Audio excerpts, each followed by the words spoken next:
तमीज से बात करिए, मैं सीनियर हूं आपका। और अब संदीप भैया छोटे नौकर लग रहे। लालू जी के दबाव में यादव और मुस्लिमों की संख्या बढ़ाकर अति पिछड़ा को न्याय करने का काम ये नीतीश कुमार और लालू करेंगे। नमस्कार, बिहार तक में आपका स्वागत है और मैं हूं सुजीत। केंद्रीय गृह मंत्री अमित शाह ने इस बार के अपने बिहार दौरे में एक नया नैरेटिव सेट करने की कोशिश की है। नैरेटिव क्या है इसके बारे में भी आपको बताएंगे, लेकिन जातीय सर्वे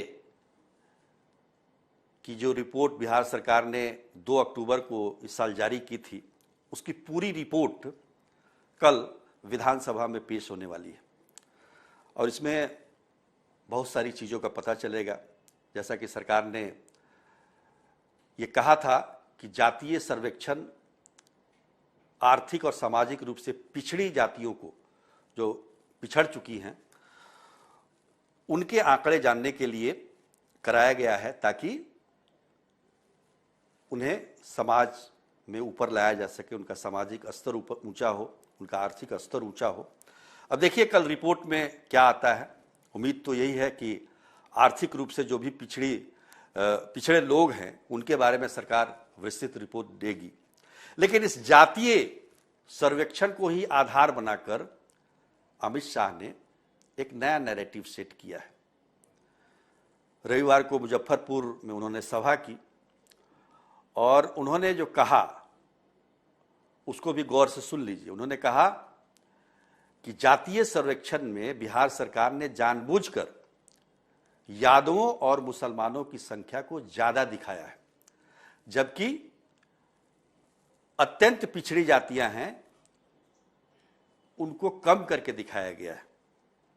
अब देखिए कितना बड़ा दाव है।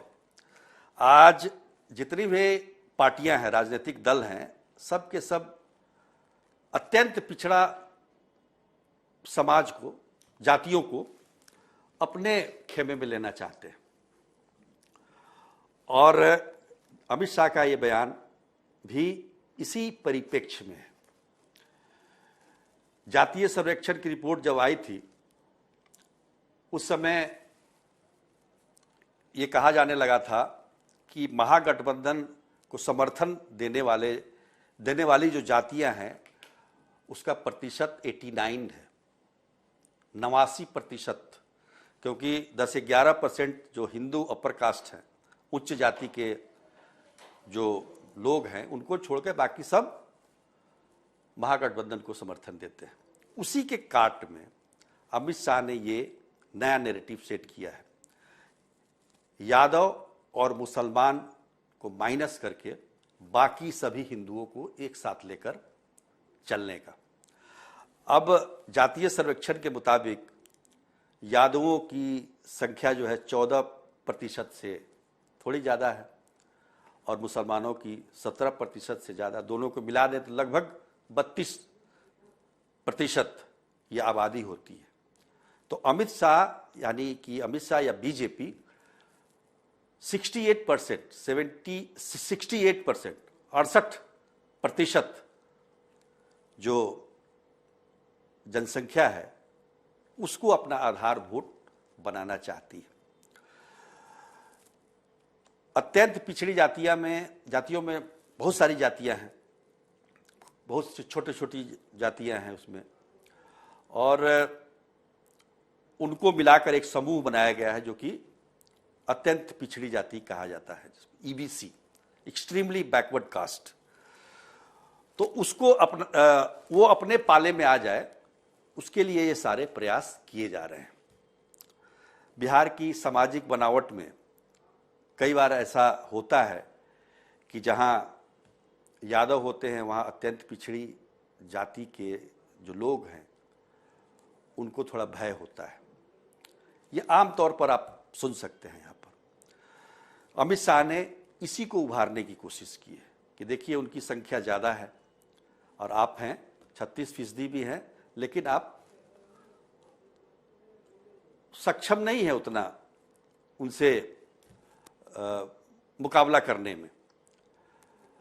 और साथ में उन्होंने ये भी कहा कि भाई बीजेपी जो है वो अत्यंत पिछड़ी जातियों का कितना ख्याल रखती है कि मोदी सरकार ने केंद्र में अपने 27 मंत्री ईबीसी के बनाए, अत्यंत पिछड़ा दल से बनाए। तो एक बात तो ये हो गई कि भय दिखाकर अत्यंत पिछड़ी जातियों को अपने खेमे में करना, बाकी जो अन्य जातियां हैं, दलित हैं, आदिवासी हैं और पिछड़ी जातियों में जो बनियां है, वो तो बीजेपी उनको अपने साथ मान रही है, लेकिन यादव और मुसलमान को काटने की, मतलब एक प्रकार से उनको काट के बाकी जातियों को साथ रखने का प्रयास बीजेपी की तरफ से किया जा रहा है। बीजेपी ने यह भी कहा कि 36% अगर अत्यंत पिछड़ी जातियां हैं तो उनका मुख्यमंत्री भी होना चाहिए, क्योंकि जिसकी जितनी संख्या भारी उसकी उतनी हिस्सेदारी के आधार पर तो यही होता है कि इनको मुख्यमंत्री बनाना चाहिए, नीतीश कुमार को, लालू प्रसाद यादव को, अत्यंत पिछड़ी जाति से। देखिए, पिछली बार जब अमित शाह आए थे बिहार, झंझारपुर में आपको याद होगा कि उनकी रैली थी 16 सितंबर को, और लगभग 1.5 महीने के बाद मुजफ्फरपुर में ये रैली हुई है। इस 1.5 महीने में काफ़ी कुछ उनका नैरेटिव चेंज हुआ है। झारखंड में, झंझारपुर में, माफ़ कीजिएगा, झंझारपुर में उन्होंने कहा था कि तेल और पानी का साथ नहीं हो सकता है। ये लालू और नीतीश को लेकर बोला गया उनका बयान था, और एक प्रकार से वो इंडिकेशन दे रहे थे कि नीतीश कुमार जो हैं वो साथ आ जाएं, मतलब ऐसा लग रहा था। लेकिन 1.5 महीने के बाद जो है ये उनका जो नैरेटिव है एक तरह से चेंज हुआ है, बदलाव आया है इसमें। अब झंझारपुर में जैसे वो लालू प्रसाद यादव को निशाने पर ले रहे थे, लेकिन मुजफ्फरपुर में उन्होंने नीतीश कुमार को निशाने पर लिया। तो कुल मिलाकर देखें तो स्थिति यही है कि जो बीजेपी है उसको कहीं ना कहीं परेशानी तो जरूर है, जातीय सर्वेक्षण की रिपोर्ट से परेशान जरूर है वो। अब देखिए, कल विधानसभा में ये रिपोर्ट पेश भी होने वाली है, उसका क्या इम्पैक्ट पड़ता है पूरे देश पर, क्योंकि लोकसभा का चुनाव सर पर है। और सबसे बड़ी बात कि 7 तारीख को विधानसभा का चुनाव भी हो रहे हैं कई राज्यों में, और 7 तारीख को ही ये रिपोर्ट भी विधानसभा में पेश होना है। तो निश्चित तौर पर ये एक तरह से इस रिपोर्ट, जातीय जो सर्वेक्षण है, इस रिपोर्ट का कितना राजनीतिक प्रभाव पड़ता है, इसका भी आकलन थोड़ा बहुत इस विधानसभा, जो 5 राज्यों में विधानसभा के चुनाव हो रहे हैं, उसमें हो ही जाएगा। तो काफ़ी महत्वपूर्ण दिन है कल का। लेकिन आज के लिए इतना ही, तब तक के लिए नमस्कार।